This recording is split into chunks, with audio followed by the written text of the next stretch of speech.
Hi dears, ಇವತ್ತು women's day ಬಗ್ಗೆ ಮಾತಾಡೋಣ ಅಂತ ಬಂದಿದ್ದೀನಿ. ಆದರೆ ದೊಡ್ಡ ದೊಡ್ಡ ಮಾತುಗಳನ್ನು ಯಾವುದನ್ನು ಹೇಳೋದಿಲ್ಲ. ನಮ್ಮ ಸುತ್ತಮುತ್ತ ಇರ್ತಕ್ಕಂಥ ಹೆಣ್ಮಕ್ಳುಗಳ ಬಗ್ಗೆ ನಮ್ಮ ಬಗ್ಗೆನೇ ಸ್ವಲ್ಪ ಮಾತಾಡೋಣ ಅಂತ ಅಂದ್ಕೊಂಡಿದ್ದೀನಿ. ನಾವು ಹೆಣ್ಮಕ್ಳು ಒಂದು ಫನ್ನಿ ಹ್ಯಾಬಿಟ್ನ ಇಟ್ಕೊಂಡಿದ್ದೀವಿ.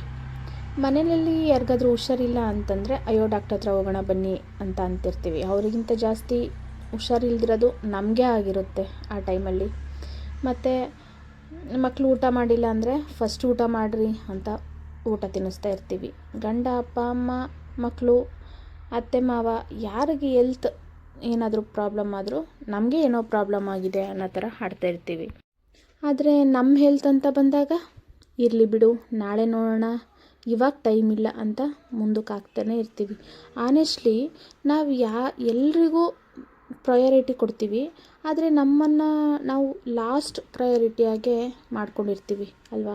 ಬೆಳಿಗ್ಗೆ ಎದ್ದ ಕ್ಷಣದಿಂದ ರಾತ್ರಿ ಮಲಗೋವರೆಗೂ running. Breakfast, lunch, school, office, ಮನೆ ಕೆಲಸ, ಲೈಫ್ ಫುಲ್ ಬ್ಯುಸಿ. ಆದರೆ ಒಂದು ಕ್ವಶನ್ನು, ಕೊನೆಯದಾಗಿ ನಾವು ನಮಗೋಸ್ಕರ 10 ಮಿನಿಟ್ಸ್ ಯಾವಾಗ ತೊಗೊಂಡಿದ್ದೀವಿ ಅನ್ನೋದು ಗೊತ್ತಾ? ಕೊನೆಯದಾಗಿ ಮನಸ್ಸಿಗೆ ಇಷ್ಟವಾದ ಕೆಲಸನ ಯಾವತ್ತು ಮಾಡಿದ್ದೀವಿ ಅಂತ ನೆನಪಿದೆಯಾ? ಕೊನೆಯದಾಗಿ ಹೆಲ್ತ್ ಚೆಕಪ್ ಯಾವತ್ತು ಮಾಡಿಸ್ಕೊಂಡಿದ್ದೀವಿ ಅಂತ ಗೊತ್ತಾ? ಇಲ್ಲ. ಯೋಚನೆ ಮಾಡಿ ನೋಡಿ. ನಾವು ಮಿಷಿನ್ ಅಲ್ವಾ. ನಮಗೂ ರೆಸ್ಟ್ ಬೇಕು, ನಮಗೂ ಕೇರ್ ಬೇಕು, ನಮಗೂ ಹ್ಯಾಪಿನೆಸ್ ಬೇಕು. ಇವತ್ತಿಂದ ಒಂದು ಪ್ರಾಮಿಸ್ ಮಾಡೋಣ, ನಾವು ನಮಗೋಸ್ಕರ ಅಂತ ಟೈಮನ್ನು ದಿನದಲ್ಲಿ ಒಂದು 1/4 ಗಂಟೆನಾದ್ರು ತೊಗೊತೀವಿ ಅಂತ. ಓಕೆ, ಇವಾಗ ವಿಡಿಯೋದಲ್ಲಿ ಏನಾಗ್ತಿದೆ ಅಂತ ನೋಡೋಣ.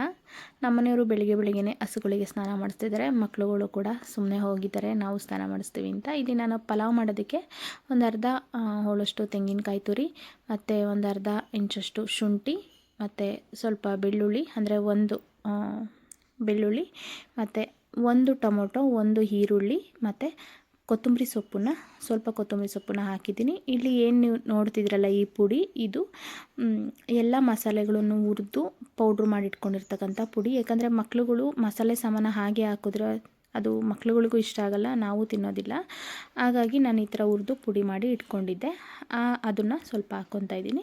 ಮತ್ತು ಸ್ವಲ್ಪ ಅರಿಶಿನ ಪುಡಿ ಮತ್ತು ಸ್ವಲ್ಪ ಖಾರದ ಪುಡಿ ನೋಡಿ ಹಾಕ್ಕೊಳ್ಳಿ. ಯಾಕಂದರೆ ಮಸಾಲೆ ಸಾಮಾನು ಕೂಡ ಹುರಿದು ಪುಡಿ ಮಾಡಿ ಹಾಕಿರ್ತೀವಿ, ಅದು ಸ್ವಲ್ಪ ಖಾರ ಇರುತ್ತೆ. ಸೊ ಹಾಗಾಗಿ ಖಾರದ ಪುಡಿನೂ ಕೂಡ ನೋಡಿ ಹಾಕ್ಕೊಳ್ಳಿ. ನೋಡಿ, 2 ಗಡ್ಡೆಯಷ್ಟು ಬೆಳ್ಳುಳ್ಳಿನೂ ಕೂಡ ಜಜ್ಜಿ ನಾನು ಹಾಕ್ಕೊತಾ ಇದ್ದೀನಿ. ಒಂದು ಸ್ವಲ್ಪ ಜೀರಿಗೆ ಹಾಕ್ಕೊಂಡು ಮೊಸರನ್ನ ಹಾಕ್ಕೊತಾ ಇದ್ದೀನಿ. ಒಂದು 2 ಸ್ಪೂನು, ಅಂದರೆ ಚಿಕ್ಕ ಸ್ಪೂನಲ್ಲಿ 2 ಸ್ಪೂನು ಮೊಸರನ್ನು ಕೂಡ ರುಬ್ಬೋದಕ್ಕೇ ಹಾಕ್ಕೊತಾ ಇದ್ದೀನಿ. ಮೊಸರು ಹಾಕ್ಕೊಂಡ್ರೆ ತುಂಬ ಟೇಸ್ಟಾಗಿ ಬರುತ್ತೆ ಇದು ಪಲಾವಿಗೆ. ನಾನು 1 ಟೊಮೊಟೊನ ರುಬ್ಬಕ್ಕೆ ಹಾಕ್ಕೊತಾ ಇದ್ದೀನಿ, 1 ಟೊಮೊಟೊ ಒಗ್ಗರಣೆಗೆ ಹಾಕ್ಕೊತೀನಿ, ಮತ್ತು ಇನ್ನೊಂದು ಟೊಮೊಟೊನ ಮೊಸರು ಬಜ್ಜಿ ಮಾಡೋದಕ್ಕೆ ಹಾಕ್ಕೊತೀನಿ. ಹಂಗಾಗಿ 3 ಟೊಮೊಟೊ ಯೂಸ್ ಮಾಡ್ತಾಯಿದ್ದೀನಿ. ನಮಗೆ 4ರಿಂದ 5 ಜನ ಊಟ ಮಾಡೋವಷ್ಟು ಪಲಾವ್ ಮಾಡ್ತಾಯಿದ್ದೀನಿ. ಇದಕ್ಕೆ ಒಂದು 2 ಸ್ಪೂನಷ್ಟು ನೈಟ್ ಹಾಲಿಗೆ ಹೆಪ್ಪಾಕಿರ್ತಕ್ಕಂಥ ಮೊಸರು ಆಗುತ್ತೆ. ಬೆಳಿಗ್ಗೆ ಈ ಥರ ಸ್ವೀಟ್ ಮೊಸರನ್ನೇ ಇಲ್ಲಿ ಹಾಕ್ಕೊತಾ ಇದ್ದೀನಿ. ತುಂಬ ಹುಳಿ ಇರೋದಿಲ್ಲ. ನೈಟ್ ಹೆಪ್ಪಾಕಿ ಆ ಮೊಸರನ್ನ ಯೂಸ್ ಮಾಡಿದ್ರೆ ಸ್ವಲ್ಪ ನೀರು ಹಾಕ್ಕೊಂಡು ನಾನು ಮಿಕ್ಸಿನ ಮಾಡ್ಕೊಂಬಂದಿದ್ದೀನಿ. ಈ ಕಡೆ ಈರುಳ್ಳಿ ಮತ್ತು ಟೊಮೊಟೊನ ಇಟ್ಕೊಂಡಿದ್ದೀನಿ, ಇದನ್ನು ಕೂಡ ಹೆಚ್ಕೊಂಡಿದ್ದೀನಿ. ಈ ಕಡೆ ಗ್ಯಾಸ್ ಮೇಲೆ ಒಂದು ಕುಕ್ಕರ್ ತೊಗೊಂಡಿದ್ದೀನಿ, ಅದಕ್ಕೆ ಅಡುಗೆ ಎಣ್ಣೆ ಹಾಕ್ಕೊಂಡಿದ್ದೀನಿ. ನೋಡಿಕೊಂಡು ನೀವು ಎಷ್ಟು ಜನಕ್ಕೆ ಮಾಡ್ತಾಯಿದ್ದೀರಾ ಅಂತ ನೋಡಿಕೊಂಡು ಅಡುಗೆ ಎಣ್ಣೆ ಹಾಕ್ಕೊಳ್ಳಿ. ಮತ್ತು ಸಾಸಿವೆ ಹಾಕ್ಕೊಂಡಿದ್ದೀನಿ. ಇದಕ್ಕೆ ನಾನು ಏನೂ ಮಸಾಲೆ ಸಾಮಾನು ಹಾಕ್ತಾಯಿಲ್ಲ, ಯಾಕಂದರೆ ನಾನು ಮಸಾಲೆ ಸಾಮಾನು ಪೌಡ್ರ್ ಮಾಡಿ ಇಟ್ಕೊಂಡಿರ್ತಕ್ಕಂಥ ಪೌಡ್ರನ್ನೇ ಕೂಡ ಹಾಕಿದ್ದೀನಿ. ಹಾಗಾಗಿ ನಾನು ಯಾವುದೇ ಮಸಾಲೆ ಸಾಮಾನನ್ನು ಹಾಕ್ತಾಯಿಲ್ಲ. ಇದಕ್ಕೆ ಈರುಳ್ಳಿ ಹಾಕ್ಕೊಂಡು ಹೆಚ್ಚಿಟ್ಕೊಂಡಿರ್ತಕ್ಕಂಥ ಒಂದು ಈರುಳ್ಳಿನ ಹಾಕ್ಕೊಂಡು ಮತ್ತು ಬಟಾಣಿ ಹಾಕ್ಕೊತಾ ಇದ್ದೀನಿ. ನಾನು ಬಟಾಣಿ ಯಾವಾಗಲೂ ನೆನೆಸಿ ಇಟ್ಕೊಂಡಿರ್ತೀನಿ ಫ್ರಿಜ್ಜಲ್ಲಿ, ಆ ಬಟಾಣಿನ ಹಾಕ್ಕೊತಾ ಇದ್ದೀನಿ. ಬಟಾಣಿ ಮತ್ತು ಈರುಳ್ಳಿ 2 ಫ್ರೈ ಮಾಡ್ಕೊಳ್ಳಿ ಚೆನ್ನಾಗಿ ಎಣ್ಣೆಯಲ್ಲಿ. ಫ್ರೈ ಆದಮೇಲೆ ಇದಕ್ಕೆ ಹೆಚ್ಚಿಟ್ಕೊಂಡಿರ್ತಕ್ಕಂಥ ಟೊಮೊಟೊನೂ ಕೂಡ ಹಾಕ್ಕೊತಾ ಇದ್ದೀನಿ. ಟೊಮೊಟೊ ಎಲ್ಲ ನೀಟಾಗಿ ಬೆಂದ ಮೇಲೆ, ಇದಕ್ಕೆ ಫುಲ್ ಬೇಯಬೇಕು ಅಂತೇನಿಲ್ಲ, ಒಂದು ಅರ್ಧ ಭಾಗ ಬೆಂದ ಮೇಲೆ ಇದಕ್ಕೆ ಹೆಚ್ಚಿಟ್ಕೊಂಡಿರ್ತಕ್ಕಂಥ ವೆಜಿಟೇಬಲ್ಸ್ ಹಾಕ್ಕೊತಾ ಇದ್ದೀನಿ. ವೆಜಿಟೇಬಲ್ಸ್ನ ನಾನು ನೈಟೇ ಕಟ್ ಮಾಡಿ ಇಟ್ಕೊಂಡಿದ್ದೆ, ಮಕ್ಳುಗಳಿಗೆ ಲೇಟ್ ಆಗಬಾರ್ದು ಬೆಳಿಗ್ಗೆ ಅಂತ ಫ್ರಿಜ್ಜಲ್ಲಿ ಎತ್ತಿಟ್ಕೊಂಡಿದ್ದೆ. ಬೀನ್ಸು, ಆಲೂಗೆಡ್ಡೆ ಮತ್ತು ಕ್ಯಾರೆಟು 3 ನಾನಿಲ್ಲಿ ಹೆಚ್ಚಿಟ್ಕೊಂಡಿರ್ತಕ್ಕಂಥದ್ದು. ಇದು 3 ಕೂಡ ನೀಟಾಗಿ ಹಾಕ್ಕೊಂಡು ಫ್ರೈ ಮಾಡ್ಕೊಬೇಕಾಗುತ್ತೆ ಎಣ್ಣೆಯಲ್ಲಿ. ಅದು ಫ್ರೈ ಆಗ್ತಿದ್ದಂಕಲ್ಲೇ ನಾನು ಈ ಕಡೆ ಮೊಸರು ಬಜ್ಜಿ ರೆಡಿ ಮಾಡ್ಕೊತಾ ಇದ್ದೀನಿ. ಮೊಸರು ಬಜ್ಜಿಗೆ ಸ್ವಲ್ಪ ಮೊಸರು ತೊಗೊಂಡಿದ್ದೀನಿ. ಇದಕ್ಕೆ ಟೊಮೊಟೊ ಹಾಕ್ಕೊತಾ ಇದ್ದೀನಿ. ಟೊಮೊಟೊ ಹಾಕಿದ್ರೆ ನಮ್ಮನೇಲಿ ಇಷ್ಟ, ಹಂಗಾಗಿ ನಾನು ಟೊಮೊಟೊ ಹಾಕ್ಕೊತಾ ಇದ್ದೀನಿ. ಇದು ನಿಮಗೆ ಟೊಮೊಟೊ ಬೇಡ ಅಂದರೆ ಸ್ಕಿಪ್ ಮಾಡ್ಕೊಬೋದು. ಮತ್ತು ಈರುಳ್ಳಿನೂ ಕೂಡ ಹಾಕ್ಕೊತಾ ಇದ್ದೀನಿ. ಮತ್ತು ಕೊತ್ತಂಬರಿ ಸೊಪ್ಪು ಮತ್ತು ಸ್ವಲ್ಪ ಉಪ್ಪು ನೋಡಿಕೊಂಡು ಉಪ್ಪನ್ನ ಹಾಕ್ಕೊಳ್ಳಿ. ಇಷ್ಟನ್ನು ಹಾಕ್ಕೊಂಡು ಮಿಕ್ಸ್ ಮಾಡಿಕೊಂಡು ಇಟ್ಕೊತಾ ಇದ್ದೀನಿ. ಈ ಕಡೆ ವೆಜಿಟೇಬಲ್ಸ್ ಎಲ್ಲ ನೀಟಾಗಿ ಎಣ್ಣೆಯಲ್ಲಿ ಫ್ರೈ ಆಗಿರುತ್ತೆ. ಇದಕ್ಕೆ ನಾವು ರುಬ್ಬಿಟ್ಕೊಂಡಿರ್ತಕ್ಕಂಥ ಮಸಾಲೆನ ಹಾಕಿ ಸ್ವಲ್ಪ ಎಣ್ಣೆ ಬಿಟ್ಕೊಳೋವರೆಗೂ ಮಸಾಲೆನೂ ಕೂಡ ಹುರ್ಕೊಬೇಕಾಗುತ್ತೆ. ಯಾಕಂದರೆ ಶುಂಠಿ, ಬೆಳ್ಳುಳ್ಳಿ, ಈರುಳ್ಳಿ, ಟೊಮೊಟೊ ಎಲ್ಲದನ್ನೂ ಹಸಿಯಾಗಿ ಹಾಗೆ ಹಾಕಿರ್ತೀವಿ. ಹಾಗಾಗಿ ಸ್ವಲ್ಪ ಹಸಿ ಸ್ಮೆಲ್ ಹೋಗೋವರೆಗೂ ನಾವು ಇದನ್ನು ಒಂದು 2 ರಿಂದ 3 ನಿಮಿಷ ನೀಟಾಗಿ ಬಿಸಿನಲ್ಲಿ ಹುರ್ಕೊಬೇಕಾಗುತ್ತೆ. ಹುರ್ಕೊಂಡ್ರೆ ಹಸಿ ಸ್ಮೆಲ್ಲೆಲ್ಲ ಹೋಗುತ್ತೆ. ಇಲ್ಲಿ ನಾನು 1 ಲೋಟ ಅಂದರೆ 300 ಗ್ರಾಮಷ್ಟು ಅಕ್ಕಿನ ಹಾಕ್ತಾಯಿದ್ದೀನಿ. ಅದಕ್ಕೆ ಅದು 1 ಲೋಟ ಇದೆ 300 ಗ್ರಾಮು. ಅದಕ್ಕೆ 2.25 ಲೋಟದಷ್ಟು ನೀರನ್ನು ಹಾಕ್ತಾಯಿದ್ದೀನಿ. 1 ಲೋಟದಷ್ಟು ನೀರನ್ನು ನಾನು ಮಿಕ್ಸಿ ಜಾರಿಗೇ ಹಾಕಿ ಆ ಮಸಾಲೆ ಎಲ್ಲ ಇರುತ್ತಲ್ಲ ಅದನ್ನೆಲ್ಲ ನೀಟಾಗೆ ನೀರಲ್ಲಿ ಮಿಕ್ಸ್ ಮಾಡಿಕೊಂಡು ಮಿಕ್ಸಿ ಜಾರಲ್ಲಿ ತೊಳೆದಿರೋ ನೀರನ್ನೇ ನಾನು ಇದಕ್ಕೆ ಹಾಕ್ತಾಯಿದ್ದೀನಿ. ಅದು 1 ಲೋಟ ಆಯಿತು. ಇನ್ನೊಂದು ಲೋಟ ಹಂಗೆ ಎಕ್ಸ್ಟ್ರಾ ಹಾಕ್ತಾಯಿದ್ದೀನಿ. ಮತ್ತು ಇನ್ನು 1/4 ಲೋಟದಷ್ಟು ಹಾಗೇ ಹಾಕ್ತಾಯಿದ್ದೀನಿ. ಇಲ್ಲಿ 2.25 ಲೋಟದಷ್ಟು ಹಾಕಿದಾಯಿತು ನೀರನ್ನು. ಮತ್ತು ಇದಕ್ಕೆ ಕಲ್ಲು ಉಪ್ಪನ್ನ ರುಚಿಗೆ ಹಾಕ್ತಾಯಿದ್ದೀನಿ.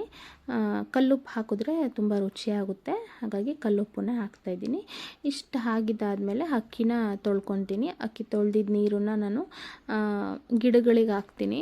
ಗಿಡ ಚೆನ್ನಾಗಿ ಬೆಳೆಯುತ್ತೆ ಅಂತ ಅಕ್ಕಿ ತೊಳೆದಿದ್ದ ನೀರನ್ನು ಗಿಡಗಳಿಗೆ ಹಾಕ್ತೀನಿ. ಗಿಡಕ್ಕೆ ಅಕ್ಕಿ ತೊಳೆದಿದ್ದ ನೀರನ್ನು ಹಾಕಿ ಆ ಅಕ್ಕಿನ ತೊಗೊಂಬಂದು ಇದಕ್ಕೆ ಹಾಕಿ ಒಂದು 5 ರಿಂದ 6 ನಿಮಿಷ ಲಿಡ್ಡನ್ನು ಮುಚ್ಚದಲ್ಲೇ ಇದನ್ನು ಬೇಯಿಸ್ಕೊಬೇಕಾಗುತ್ತೆ. ಕುದೀತಾ ಇರುತ್ತಲ್ಲ, ಕುದಿಬೇಕು. ಚೆನ್ನಾಗಿ ಕುದ್ದ ಮೇಲೆ ಲಿಡ್ಡನ್ನು ಮುಚ್ಚಿದ್ರೆ ಇದು ಮಸಾಲೆ ಎಲ್ಲ ಇರುತ್ತಲ್ಲ ಅದು ಮೇಲೆ ಬಂದು ಕೂತಿರಲ್ಲ ಜಾಸ್ತಿ. ಅಕ್ಕಿನೂ ಕೂಡ ಒಂದು ಅರ್ಧ ಭಾಗ ಬೆಂದೋಗಿರುತ್ತೆ. ನೋಡಿ ಈ ಥರ ಕುದೀತಾ ಇದೆ. ಇವಾಗ ನಾನು ಲಿಡ್ ಮುಚ್ಚಿಬಿಟ್ಟು 2 ವಿಸಲ್ನ ಕೂಗಿಸ್ಕೊತೀನಿ ಅಷ್ಟೇ. ಪಲಾವ್ ರೆಡಿಯಾಗೋ ಅಷ್ಟರಲ್ಲಿ ನಾನು ಕಸ ಎಲ್ಲ ಒಡೆದಿರಲಿಲ್ಲ ಮನೆಯಲ್ಲಿ. ಮಕ್ಳುಗಳು ಹಾಗೆ ಬೆಡ್ ಮೇಲೆಲ್ಲ ರಗ್ಗು ಎಲ್ಲ ಬಿಟ್ಟಿದ್ರು, ಅದನ್ನೆಲ್ಲ ತೆಗೆದಿಡೋಕ್ಕೆ ಅಂತ ಹೋದೆ. ಒಬ್ಬಳು ಓದ್ಕೊತಾ ಇದ್ಲು, ಒಬ್ಬಳು ಸ್ನಾನ ಮಾಡ್ತಾಯಿದ್ಲು ಆಲ್ರೆಡಿ. ಇದೆಲ್ಲ ತೆಗೆದ್ಬಿಟ್ಟು ಕಸ ಎಲ್ಲ ಒಡೆದು ರಗ್ಗೆಲ್ಲ ಮಡಿಸಿಟ್ಟು ಇವರಿಗೆ ತಿಂಡಿ ತಿನ್ಸೋಣ ಅಂತ ಬಂದೆ. ಮತ್ತು ಒಬ್ಬಳು ಚಿಕ್ಕ ಮಗಳು ಸ್ಕೂಲಿಗೆ ಹೋಗಲ್ಲ ಅಂತ ಹಠ ಮಾಡ್ಕೊಂಡು ಕೂತಿದ್ಲು. ಅವರಪ್ಪ ಇಲ್ಲ ಹೋಗಲೇಬೇಕು ಅಂತ ಎದುರಿಸಿ ಕಳಿಸ್ತಾಯಿದ್ರು.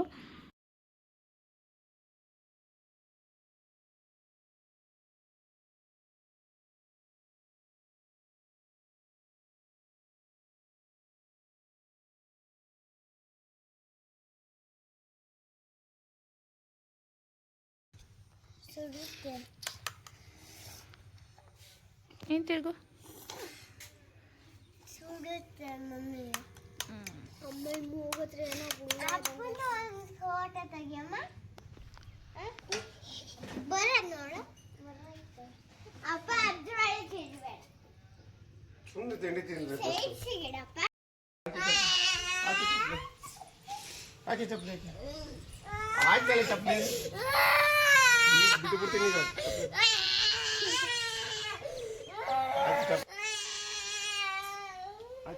ಚಪ್ಪಲಿ ಆಗಿ ನಾನು ಹೇಳ್ತೀನಿ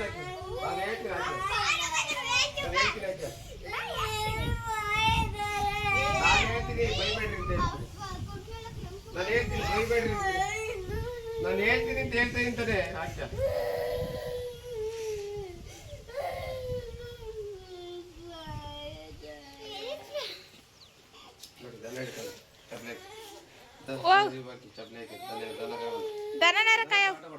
ತೋಟ ಕೊಡ್ಕೊಂಡು ಹೋಗಲ್ಲ.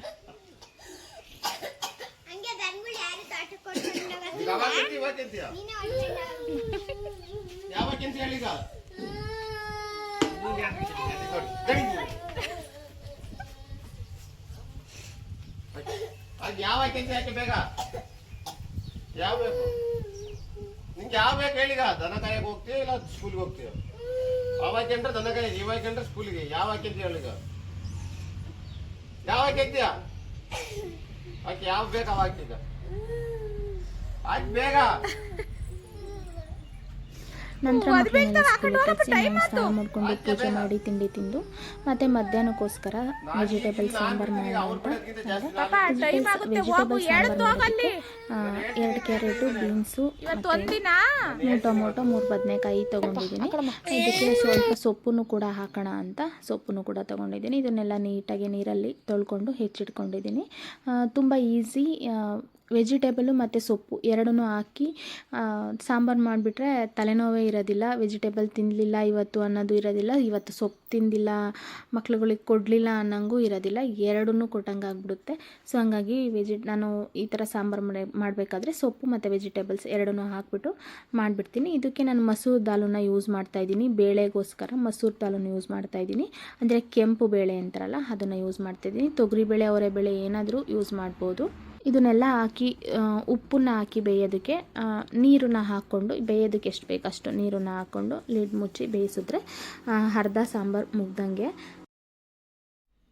ಅಷ್ಟರಲ್ಲಿ ಬಟ್ಟೆ ಜಾಲಾಡಿ ಒಣಗಾಕಿ ಬರೋಣ ಅಂತ ಹೋಗಿದ್ದೆ. ಬಟ್ಟೆ ಜಾಲಾಡಿ ಒಣಗಾಕಿ ಬಂದು ಕಾಯಿನ ತುರ್ಕೊಂಡು ಈಗ ಒಂದು ಅರ್ಧ ಹೋಳಷ್ಟು ಕಾಯಿ ತುರಿನ ಹಾಕ್ಕೊತಾ ಇದ್ದೀನಿ ಮಿಕ್ಸಿ ಜಾರಿಗೆ. ಇದಕ್ಕೆ 1 ಗೆಡ್ಡೆಯಷ್ಟು ಬೆಳ್ಳುಳ್ಳಿನ ಹಾಕ್ಕೊತಾ ಇದ್ದೀನಿ. ನೀವು ಶುಂಠಿ ಬೇಕಾದ್ರೂ ಹಾಕ್ಕೊಬೋದು, ಆದರೆ ಸಾಂಬಾರಿಗೆ ನಾನು ಶುಂಠಿ ಸ್ವಲ್ಪ ಕಮ್ಮಿ ಹಾಕೋದಿಲ್ಲ. ಹಾಗಾಗಿ 1 ಬೆಳ್ಳುಳ್ಳಿ ಮತ್ತು ರುಚಿಗೆ ಎಷ್ಟು ಬೇಕು ನೋಡಿಕೊಂಡು ಖಾರಕ್ಕೆ ಎಷ್ಟು ಬೇಕೋ ಅಷ್ಟು ಖಾರದ ಪುಡಿ ಹಾಕ್ಕೊಂಡಿದ್ದೀನಿ. ಒಂದು ಅರ್ಧ ಸ್ಪೂನಷ್ಟು ಸಾಂಬಾರು ಪುಡಿ ಅಂದರೆ ಧನಿಯಾ ಪುಡಿ ಹಾಕ್ಕೊಂಡಿದ್ದೀನಿ. ಮತ್ತು 1 ನಿಂಬೆಹಣ್ಣಿನ ಗಾತ್ರದಷ್ಟು ಹುಳಿನ ಅಂದರೆ ಹುಣಸೆ ಹಣ್ಣನ್ನು ನೆನೆ ಹಾಕಿದ್ದೆ, ಅದನ್ನು ಕೂಡ ಹಾಕ್ಕೊಂಡು ಸ್ವಲ್ಪ 1 ಸ್ಪೂನಷ್ಟು ಜೀರಿಗೆ ಹಾಕ್ಕೊಂಡು ನೀರು ಹಾಕ್ಕೊಂಡು ಅದನ್ನು ಮಿಕ್ಸಿ ಮಾಡ್ಕೊಂಬಂದಿದ್ದೀನಿ. ಕೊತ್ತಂಬರಿ ಸೊಪ್ಪನ್ನು ಕೂಡ ಹಾಕ್ಬೋದು, ನಾನಿಲ್ಲಿ ಹಾಕಿಲ್ಲ. ನೆಕ್ಸ್ಟ್ ಈ ಕಡೆ ಒಂದು ಸಾಂಬಾರು ಕಡಾಯಿ ಇಟ್ಕೊಂಡು ಅದಕ್ಕೆ ತೆಂಗಿನೆಣ್ಣೆ ಹಾಕ್ಕೊಂಡು ಅದಕ್ಕೆ ಸಾಸಿವೆ ಹಾಕ್ಕೊಂಡು 1 ಈರುಳ್ಳಿ ಹಾಕ್ಕೊಂಡು ಫ್ರೈ ಮಾಡ್ಕೊಂಡಿದ್ದೀನಿ. ಈರುಳ್ಳಿ ಫ್ರೈ ಆದ ನಂತರ 1 ಟೊಮೊಟೊ ಹಾಕ್ಕೊಂಡು ಇದನ್ನು ಕೂಡ ಫ್ರೈ ಮಾಡ್ಕೊತಾ ಇದ್ದೀನಿ. ಚಿಕ್ಕ ಟೊಮೊಟೊ ಆದರೆ 2, ದೊಡ್ಡದಾದರೆ 1 ಹಾಕ್ಕೊಳ್ಳಿ. ನೀಟಾಗಿ ಫ್ರೈ ಆದ ನಂತರ ಇದಕ್ಕೆ ನಾವು ಮಸಾಲೆ ರುಬ್ಬಿಟ್ಕೊಂಡಿದ್ವಲ್ಲ ಆ ಮಸಾಲೆ ಹಾಕ್ಕೊಂಡು ಅದೇ ಮಿಕ್ಸಿ ಜಾರಿಗೆ ಸ್ವಲ್ಪ ನೀರು ಹಾಕ್ಕೊಂಡು ಮಸಾಲೆ ಎಲ್ಲ ನೀಟಾಗಿ ತೊಳ್ಕೊಂಡು ಮಿಕ್ಸಿ ತೊಳೆದಿದ್ದ ನೀರನ್ನು ಕೂಡ ಇದಕ್ಕೆ ಹಾಕಿ ನೀಟಾಗಿ ಒಂದು 5 ರಿಂದ 6 ನಿಮಿಷ ಫ್ರೈ ಮಾಡ್ಕೊತಾ ಇದ್ದೀನಿ. ಇದು ಫ್ರೈ ಆದ ನಂತರ ನಾವೇನು ಬೇಳೆ ಎಲ್ಲ ಅಂದರೆ ಬೇಳೆ, ಸೊಪ್ಪು, ತರಕಾರಿ 3 ಬೇಯಿಸಿ ಇಟ್ಕೊಂಡಿದ್ವಲ್ಲ ಅದನ್ನು ಕೂಡ ಇದಕ್ಕೆ ಹಾಕ್ಕೊಂಡು ನೀಟಾಗಿ ಮಿಕ್ಸ್ ಮಾಡಿಕೊಂಡ್ರೆ ಒಂದು 2 ರಿಂದ 3 ನಿಮಿಷ ನೀಟಾಗಿ ಕುದ್ಬಿಟ್ರೆ ಸಾಂಬಾರು ರೆಡಿಯಾಗುತ್ತೆ. ಉಪ್ಪನ್ನು ನಾವು ಇದು ಬೇಯಿಸ್ಕೊಳ್ಳೋದಕ್ಕೆ ಹಾಕಿದ್ವಿ, ಇವಾಗ ನೋಡಿಕೊಂಡು ಬೇಕಂದರೆ ಉಪ್ಪನ್ನ ಮೇಲೆ ಹಾಕ್ಕೊಳ್ಳಿ, ಬೇಕು ಅಂದರೆ ಹಾಕ್ಕೊಳ್ಳಿ. ಇಷ್ಟ ಆದರೆ ಸಾಂಬಾರಿಲ್ಲಿ ರೆಡಿಯಾಗುತ್ತೆ. ಸಾಂಬಾರು ರೆಡಿ ಆಯಿತು. ನಂತರ ನಾನೊಂದು ಸ್ವಲ್ಪ ಹೊತ್ತು ರೆಸ್ಟ್ ಮಾಡಿ ಮತ್ತೆ ಮನೆ ಕೆಲಸ ಮಾಡಿಕೊಂಡು ಅಷ್ಟರಲ್ಲಿ ಮಕ್ಕಳು ಬಂದರು. ಅವ್ರಿಗೆ ಸ್ನ್ಯಾಕ್ಸ್ ಎಲ್ಲ ಕೊಟ್ಟು ಅವರು ಅರ್ಧ ಓದ್ಕೊಂಡಿದ್ದಾದಮೇಲೆ ನನ್ನ ಮಗಳಿಲ್ಲಿ ಚಿಕ್ಕ ಮಗಳಿಗೆ ಭರತನಾಟ್ಯ ಹೇಳ್ಕೊಡ್ತಿದ್ದಾಳೆ. ದೊಡ್ಡ ಮಗಳು ಭರತನಾಟ್ಯ ಕ್ಲಾಸಿಗೆ ಹೋಗ್ತಾಳೆ, ಹಾಗಾಗಿ ಚಿಕ್ಕ ಮಗಳಿಗೆ ಹೇಳ್ಕೊಡ್ತಾ ಇದ್ದಾಳೆ. ಅದೊಂದು ಕ್ಲಿಪ್ಪಿಂಗ್ ಆ್ಯಡ್ ಮಾಡಿದ್ದೀನಿ.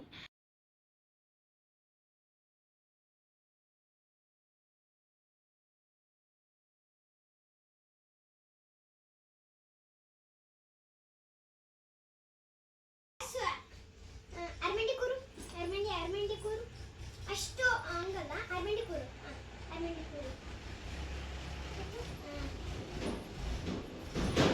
ಅರ್ಮೆಂಡಿ ಕೂರು ಇದನ್ನು ಬೇಯಿತು ದೋಸೆ ಪಾಸ್ ನೋಡ್ಕೊಂಡ್ರೆ ಹಿಂಗಿಟ್ಕೊ, ಹಿಂಗನ್ನು ಥೈ 1 2 3 4 ನೀವು ಯಾವ ರೀತಿ ಮಾಡ್ಬೇಕು ಗೊತ್ತಾ? ಅರ್ಮೆಂಡಿ ಕೂತಿರ್ತೀರಲ್ಲ, ಅರ್ಮೆಂಡಿನೇ ಕೂರ್ಬೇಕು. ಹಂಗೆ ಹಿಂಗೆ ಬೆಡ್ ಶೀಟ್ ಮಾಡಂಗಿಲ್ಲ. ಕಾಲು ಹಿಂಗೆ ಅಗ್ಲೆ ಮಾಡಿರ್ತೀರಲ್ಲ, ಅಗ್ಲೇನೆ ಮಾಡ್ಬೇಕು, ಹಿಂಗೆ ಮಾಡಂಗಿಲ್ಲ. ಓಕೆನಾ? ನೀನಷ್ಟೇ. ಓಕೆ, ಫಸ್ಟ್ ಬೆನ್ನ ಆಮೇಲೆ ಶೇಕ್ ಮಾಡಿರ್ತೀಯಲ್ಲ ಅದನ್ನು ಹಿಂಗೆ ಬಿಡಂಗಿಲ್ಲ. ಓಕೆನಾ? ಬೆಡ್ ಶೀಟ್ ಮಾಡಿ ಫಸ್ಟ್.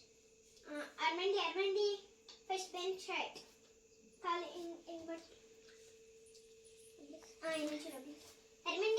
ನಂತರ ಮಧ್ಯಾಹ್ನ ಮಾಡಿದ ಸಾಂಬಾರೇ ಇತ್ತು, ಅನ್ನನೂ ಇತ್ತು. ಇದಕ್ಕೆ ನಾನು ಇದು ಸಿರಿಧಾನ್ಯಗಳು ಮತ್ತು ಬೇಳೆಗಳನ್ನು ಹಾಕಿ ಪೌಡ್ರ್ ಮಾಡಿ ಇಟ್ಕೊಂಡಿದ್ದೀನಿ. ಆ ಪೌಡ್ರದ್ದು ಇದು ಅಂಬ್ಲಿ. ಈ ಅಂಬ್ಲಿ ಮಾಡ್ಕೊಂಡು ಕುಡಿತೀವಿ ನಾವು 2 ದಿನಕ್ಕೊಂದ್ಸರಿ. ಒಂದಿನ ಮುದ್ದೆ ಮಾಡಿದ್ರೆ ರಾಗಿ ಮುದ್ದೆ, ಇನ್ನೊಂದು ದಿನ ಈ ಥರ ಅಂಬ್ಲಿ ನೈಟ್ ಟೈಮು. ಇದನ್ನು ಮಾಡಿದ್ದೆ, ಎಲ್ಲರೂ ಊಟ ಮಾಡಿದ್ವಿ. 8 ಗಂಟೆ 8:15 ಅಷ್ಟರಲ್ಲಿ ಊಟ ಆಯಿತು. ನೆಕ್ಸ್ಟು ಇನ್ನೂ 2 ಅವರ್ ಟೈಮ್ ಇತ್ತಲ್ಲ, 10-10:30ಗೆ ಮಲ್ಕೊಳೋದು. ಸೊ ಹಾಗಾಗಿ ಇಲ್ಲಿ ಎಣ್ಣೆ ತೊಗೊಂಬಂದಿದ್ದು, ಅಡುಗೆ ಎಣ್ಣೆ ತೊಗೊಂಬಂದಿದ್ದು ಬಾಕ್ಸ್ಗಳು ಹಾಗೆ ಇಟ್ಟಿದ್ದೆ, ಏನಾರು ಪಾಟ್ಗಳು ಮಾಡೋಕ್ಕೆ ಬರುತ್ತೆ ಅಂತ. ಅದನ್ನೆಲ್ಲ ಮಧ್ಯಾಹ್ನ ಕಟ್ ಮಾಡಿ ಇಟ್ಟಿದ್ದೆ. ಆಮೇಲೆ ನಮ್ಮ ಅಪ್ಪಾಜಿ ಬಂದಿದ್ದರು, ಸುಮ್ಮನೆ ಹಿಂಗೆ ಅಡ್ಡಾಡ್ಕೊಂಡು ಬಂದಿದ್ದರು ಮಾತಾಡ್ಸ್ಕೊಂಡು ಹೋಗೋಕ್ಕೆ ಅಂತ. ಆಗ ಅಪ್ಪಾಜಿಗೆ ಹೇಳಿದೆ, ಮಣ್ಣು ಮತ್ತು ಗೊಬ್ಬರ, ಹಸಿನ ಗೊಬ್ಬರ ಎರಡನ್ನೂ ಮಿಕ್ಸ್ ಮಾಡಿಕೊಟ್ರು. ನಾವು ಎಲ್ಲ ಇದು ನಾನೇನು ಕಟ್ ಮಾಡಿದ್ದೆ ಇದಕ್ಕಷ್ಟಕ್ಕೂ ಹಾಕ್ಕೊಟ್ರು. ಮಕ್ಳುಗಳು ಎಲ್ಪ್ ಮಾಡಿದ್ರು. ಮಕ್ಳುಗಳು ಇಲ್ದಿರೋ ಟೈಮಲ್ಲಿ ನಾನು ಇದನ್ನೆಲ್ಲರೇ ಮಾಡಿದರೆ ಮಧ್ಯಾಹ್ನ ಬಂದು ಹತ್ಬಿಡೋರು. ಯಾಕಂದರೆ ಅವ್ರಿಗೆ ಇದನ್ನೆಲ್ಲ ಮಾಡೋದು ಇಷ್ಟ. ಏನಾದರೂ ಒಂದು ಕ್ರಾಫ್ಟ್ ಮಾಡಬೇಕು ಅನ್ನೋದು ತುಂಬ ಇಷ್ಟ ಅವರಿಗೆ. ಅವ್ರು ಇಲ್ದಿರೋ ಟೈಮಲ್ಲಿ ನಾನು ಏನಾದರೂ ಮಾಡಿದೆ ಅಂದರೆ ಅಳ್ತಾರೆ. ಹಾಗಾಗಿ ನಾನು ಸುಮ್ಮನೆ ಹಂಗೆ ಕಟ್ ಮಾಡಿ ಇಟ್ಟಿದ್ದೆ. ಅಪ್ಪಾಜಿ ಎಲ್ಲ ನೀಟಾಗಿ ಮಿಕ್ಸ್ ಮಾಡಿಕೊಟ್ರು. ಅವರು ಇವ್ರ ಮಕ್ಕಳೆಲ್ಲ ತುಂಬಿ ಎಲ್ಪ್ ಮಾಡಿಕೊಟ್ರು.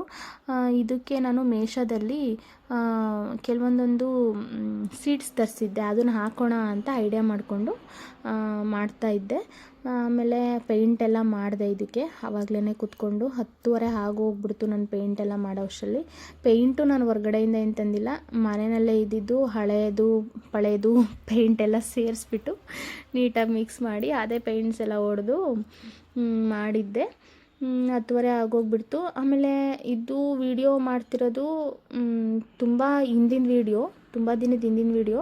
ನಾನು ಮೇಷದಲ್ಲಿ ತರಿಸಿದ್ನಲ್ಲ ಸೀಡ್ಸು, ಅದು ಯಾವ ಸೀಡ್ಸು ಕೂಡ ಇದಕ್ಕೆ ಬರಲಿಲ್ಲ. ಇದ್ರೊಳಗಡೆ ಹಾಕಿದ್ದೆ, ಬಟ್ ಯಾವುದು ಹುಟ್ಟಲಿಲ್ಲ. ಬೇರೆಯವರಿಗೆ ಹೆಂಗಿದೆ ಅಂತ ಗೊತ್ತಿಲ್ಲ, ಬಟ್ ನನಗೆ ಇದು ಯಾವ ಸೀಡ್ಸೂ ಕೂಡ ಯೂಸ್ ಆಗಲಿಲ್ಲ. ನೋಡಿ, ಇದೆಲ್ಲ ತುಂಬ ಚಿಕ್ಕ ಚಿಕ್ಕ ಸೀಡ್ಸು. ಅದ್ರ ಮೇಲೆ ಸೀಡ್ಸ್ದು ಹೆಸ್ರು ಕೂಡ ಬರೆದಿರ್ತಾರೆ. ಅಂದರೆ ಹೂವಿಂದು ತರಿಸಿದ್ದು ನಾನು. ಹೂವಿನ ಹೆಸರು ಕೂಡ ಬರೆದಿರ್ತಾರೆ. ಅದನ್ನು ಹಾಕೋಣ ಅಂತ ಹಾಕಿದೆ, ಬಟ್ ಯಾವುದು ಕೂಡ ಬರಲಿಲ್ಲ. ನನ್ನ ಚಿಕ್ಕ ಮಗಳು ತುಂಬ ಹಠ, ಅವಳು ಹೇಳಿದ್ದೇ ಆಗಬೇಕು. ಇಲ್ಲೂ ಏನೋ ಹಠ ಮಾಡ್ತಾಯಿದ್ಲು. ಹಂಗಾಗಿ ವಿಡಿಯೋ ಮಾಡ್ಕೊತಾ ಇದ್ದೆ. ಒಂದೊಂದು ಮೆಮೊರೀಸ್ ಇರಲಿ ಅಂತ ವಿಡಿಯೋ ಮಾಡಿ ಯೂಟ್ಯೂಬಲ್ಲಿ ಕೂಡ ಕ್ಲಿಪ್ಪಿಂಗ್ ಆ್ಯಡ್ ಮಾಡಿ. ನಾನು ಯೂಟ್ಯೂಬ್ ಚಾನಲ್ ಕಳೆದೋಗ್ಬಿಟ್ಟು, ಪಾಸ್ವರ್ಡ್ ಎಲ್ಲ ಮರ್ತೋಗ್ಬಿಟ್ಟು, ಫೋನ್ ಕಳೆದೋಗ್ಬಿಟ್ಟು 1.5 ವರ್ಷ ಆಗೋಗ್ಬಿಟ್ಟಿತ್ತು. ಇವಾಗ ವೀಡಿಯೋಸ್ಗಳನ್ನ ಕಂಟಿನ್ಯೂಸ್ ಆಗಿ ಹಾಕಬೇಕು ಅಂತ ಹಾಕ್ತಾಯಿದ್ದೀನಿ. ಪ್ಲೀಸ್ ಸಪೋರ್ಟ್ ಮಾಡಿ, ಸಬ್ಸ್ಕ್ರೈಬ್ ಮಾಡ್ಕೊಳ್ಳಿ. ಮತ್ತು ನಾನಿಲ್ಲಿ ಫಸ್ಟ್ ವುಮೆನ್ಸ್ ಡೇ ಬಗ್ಗೆ ಮಾತಾಡೋದ್ನಲ್ಲ, ಏನಕ್ಕೆ ಅದನ್ನು ಹೇಳಿದೆ ಅಂದರೆ, ನಾನು ಸ್ವಲ್ಪ ದಿನಗಳ ಹಿಂದೆ ಈಗೇ ಆರಾಮಾಗಿದ್ದೆ. ಬಟ್ ಆದರೆ ನನಗೂ ನನ್ನ ಫ್ಯಾಮಿಲಿಗೆ ಏನಾದ್ರೂ ಫೈನಾನ್ಸಿಯಲಿ ಸಪೋರ್ಟ್ ಮಾಡಬೇಕು ಅಂತ ಅನ್ನಿಸ್ತಾ ಇತ್ತು. ನಾನು ಡಿಫಾರ್ಮ ಮಾಡಿದ್ದೆ, ಕಾಂಟ್ರಾಕ್ಟ್ ಬೇಸಿಕಲ್ಲಿ ವರ್ಕ್ ಮಾಡ್ತಿದ್ದೆ, ಬಟ್ ಆ ಸ್ಯಾಲ್ರಿ ನನಗೆ ಸಾಲ್ತಾ ಇರಲಿಲ್ಲ. ಸೊ ಹಾಗಾಗಿ ನಾನು ಮೇಕಪ್ ಆರ್ಟಿಸ್ಟ್ ಕೋರ್ಸ್ ಮಾಡ್ಕೊಂಬಂದೆ. ಅದು ಮಾಡಿದ ಮೇಲೆ ನನಗೆ ಮೇಕಪ್ಪಲ್ಲಿ ತುಂಬ ಚೆನ್ನಾಗಿ ಕೈ ಹಿಡೀತು, ತುಂಬ ಚೆನ್ನಾಗಿ ಆಗ್ತಾಯಿದೆ ಕೂಡ. ಇದನ್ನೆಲ್ಲ ಮಾಡೋದಕ್ಕಿಂತ ಮುಂಚೆನೇ ನಾನು ಯೂಟ್ಯೂಬ್ ಚಾನಲ್ ಓಪನ್ ಮಾಡಿದ್ದೆ. ಆದರೆ ಇದು ಯೂಟ್ಯೂಬ್ ಚಾನಲ್ ಮುಂಚೆನೇ ಹೇಳಿದಾಗೆ ನನ್ನ ಫೋನು ಕಳೆದೋಗ್ಬಿಡ್ತು. ಹಾಗಾಗಿ ಇಷ್ಟು ದಿನ ವಿಡಿಯೋ ಮೇಕಪ್ ತುಂಬ ಚೆನ್ನಾಗಿ ಸಿಗೋದಕ್ಕೆ ಸ್ಟಾರ್ಟ್ ಆಯಿತು. ಸೊ ಹಾಗಾಗಿ ಮನೆ ಕೆಲಸ, ಮೇಕಪ್ಪು, ಮಕ್ಕಳು ಎಲ್ಲದನ್ನೂ ಬ್ಯಾಲೆನ್ಸ್ ಮಾಡೋ ಅಷ್ಟರಲ್ಲಿ ನನಗೆ ನಾನು ಟೈಮ್ ಕೊಡ್ಕೊತಿಲ್ಲ ಅಂತ ಅನ್ನಿಸ್ತಾ ಇತ್ತು. ಸೊ ಹಾಗಾಗಿ ನಾನು ಇದನ್ನು ಹೇಳಿದೆ. ಸ್ಟಾರ್ಟಿಂಗು ಎಲ್ಲದನ್ನೂ ಬ್ಯಾಲೆನ್ಸ್ ಮಾಡಬೇಕಾದ್ರೆ ಕೆಲವೊಂದೊಂದು ಸ್ಟೇಜಲ್ಲಿ ಈ ಥರ ಇರುತ್ತೆ. ಓಕೆ ಫ್ರೆಂಡ್ಸ್, ಈ ವಿಡಿಯೋ ನಿಮ್ಗೆ ಇಷ್ಟ ಆಗಿದರೆ ಪ್ಲೀಸ್ ನನಗೆ ಸಪೋರ್ಟ್ ಮಾಡಿ, ಸಬ್ಸ್ಕ್ರೈಬ್ ಮಾಡಿ. ನೆಕ್ಸ್ಟ್ ವಿಡಿಯೋದಲ್ಲಿ ಒಳ್ಳೆ ಇನ್ಫಾರ್ಮೇಷನ್ ಜೊತೆ ಮತ್ತೆ ಬರ್ತೀನಿ. ಅಲ್ಲಿವರೆಗೂ ಖುಷಿಯಾಗಿರಿ. ಬಾಯ್.